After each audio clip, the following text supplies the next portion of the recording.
مولانا روم روزے کے بارے میں ماں کر کے آپ فرماتے کہ روزہ رکھنا اور کس طرح رکھنا، پوری طرح آپ ان کو ظاہراً اور باطناً روزے رکھنے کے طریقے اور ترتیب سمجھاتے۔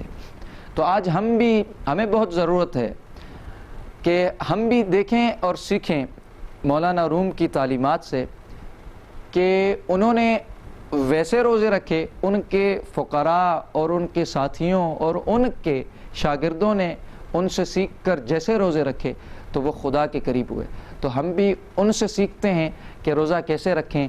اور کیسے خدا کے قریب ہو جائیں۔ تو مولانا روم فرماتے ہیں مثنوی شریف کے اندر،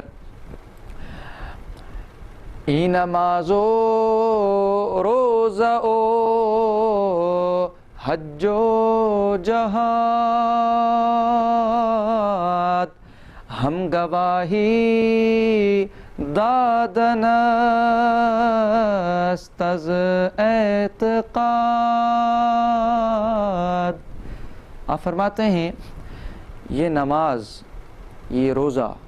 یہ حج، یہ جہاد، یہ جتنے بھی فرائض ہیں، نوافل ہیں، اعمال ہیں، ارکان ہیں، یہ ظاہری اعمال، یہ ہمارا ان کی طرف، اپنے مالک کی طرف، اپنے رب کریم کی طرف جس نے ہم پر یہ فرض لاگو کیے ہیں، اس کی طرف ایک طرح سے اپنا اندرونی جذبہ، اندرونی احساسات، جذبات کو اس کے آگے پیش کرنا اس کا ایک ذریعہ ہے، اور یہ بہت خوبصورت ذریعے ہیں اور بہت حسین ذریعے ہیں کہ نماز میں آ جاؤ اور تم رکوع میں مجھے بتاؤ کہ تم مجھ سے کیا محبت کرتے ہو، تم آ جاؤ سجدے میں آ کے مجھے بتاؤ، تمہیں بتانا ہی ہے تو مجھے اپنے جذبات سجدے میں بتاؤ، تمہیں بتانا ہی ہے تو زکوٰۃ دے کر بتا دو، تمہیں مجھے اپنی محبت کو اگر ظاہری کرنا ہے جو تم دل میں چھپائے بیٹھے ہوتے ہو تو مجھے آ کے تم حج میں طواف کر کے بتاؤ، تم مجھے جو ہے وہ ذبح کر کے بتاؤ، قربانی کر کے بتاؤ، تم مجھے رمضان جب آئے تو روزہ رکھ کے بتاؤ، اور ماہ مقدس کو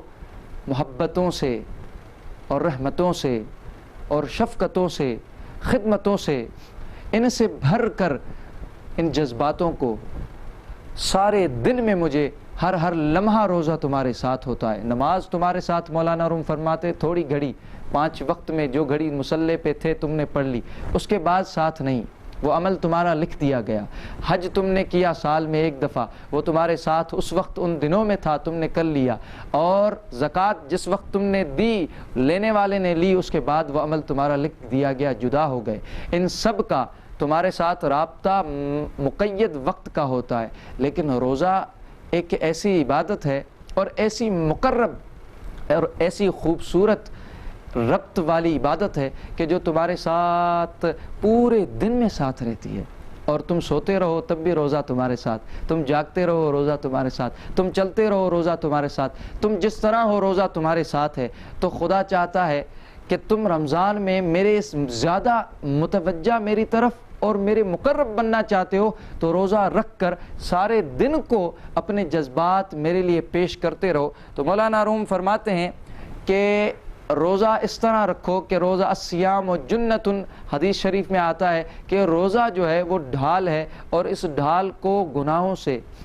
نفرتوں سے، برائیوں سے، ان سے بچانے کے لیے اس ڈھال روزے کو رکھو کہ تمہیں یہ دنیا کی باطل شہوات اور باطل خواہشات اور خدا سے دور کرنے والی ہر اس عمل سے یہ تمہیں ڈھال روزہ بچائے۔ لیکن اس کو ہرگز وہ ڈھال نہ بنانا جو ڈھال شکاری کی ہوتی ہے، روزہ داری کی بنانا، وہ جو تقویٰ کی ہے۔ جیسے آپ ایک مثال دیتے ہیں، آپ فرماتے ہیں ہست سیاد ارکند دانا نثار،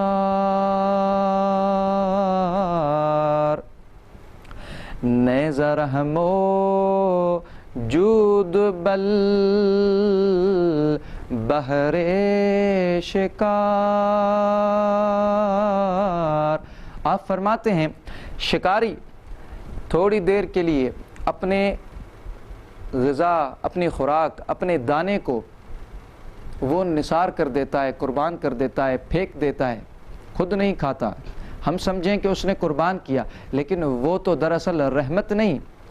وہ تو مصیبت کے لیے ڈال رہا ہے، وہ تو شکار کرنے کے لیے ڈال رہا ہے، اسے رحمت اور لطف کے لیے نہیں، کسی کے اوپر یہ شفقت کر کے نہیں، وہ شکار کے اوپر پوری طرح غلبہ حاصل کرنے کے لیے، اسے بالکل تباہ کرنے کے لیے، اور اس کو اپنے ظاہری اور اپنے نفس کے مقصد کے لیے حاصل کرنے کے لیے یہ شر کا ایک اس کا طریقہ ہوتا ہے۔ تو تھوڑی دیر شکاری بھی کچھ نہیں کھاتا، تھوڑی دیر شکاری بھی کچھ نہیں کھاتا، یہ روزہ اس کا اس لیے ہوتا ہے کہ وہ شکار کو پکڑ کر حاصل کر کے وہ ساتھ شکار کے اس چیز کو کھا جائے۔ تو فرمایا یہ ڈھال استعمال نہ کریں، ڈھال وہ استعمال کریں جو کہ تقویٰ والی ہے، ڈھال وہ استعمال کریں جو کہ شہرت اور دنیا داروں کی، لوگوں کی عزت کو، لوگوں کی توجہ کو، لوگوں کی طرف، لوگوں کی مال کی طرف مائل، لوگوں کی جو ہے وہ عزتوں کی طرف مائل ہو کے کہ لوگ آپ سے ظاہری محبت کریں، لوگوں میں نامور بننے کے لیے یہ شکاری والا روزہ نہ رکھیں۔ آپ فرماتے ہیں کہ روزہ وہ رکھیں جو تقویٰ والا ہے۔ تو علامہ اقبال نے بھی اسی طرح فرمایا، مولانا روم کے پیچھے پیچھے آ کے آپ کہتے ہیں، مرید ہندی کہتے ہیں کہ پیر رومی کی بات سن کے سنو کہ رگوں میں وہ لہو باقی نہیں، وہ دل وہ آرزو باقی نہیں، نماز و روزہ و حج باقی ہیں، بس تو باقی نہیں۔ تو اللہ کرے کہ ہم اس دفعہ رمضان مقدس کو اپنی اس جذبات اور اس صادق مخلص جذبات کے ساتھ سجائیں، اور لوگوں کے ساتھ لطف اور خدمت خلق، مساکین، غرباء اور سب کو مسکراہٹیں اور خوشیاں پھیلائیں، اور ان کی زندگی میں بہتر اور اچھی طرح پیش آئیں۔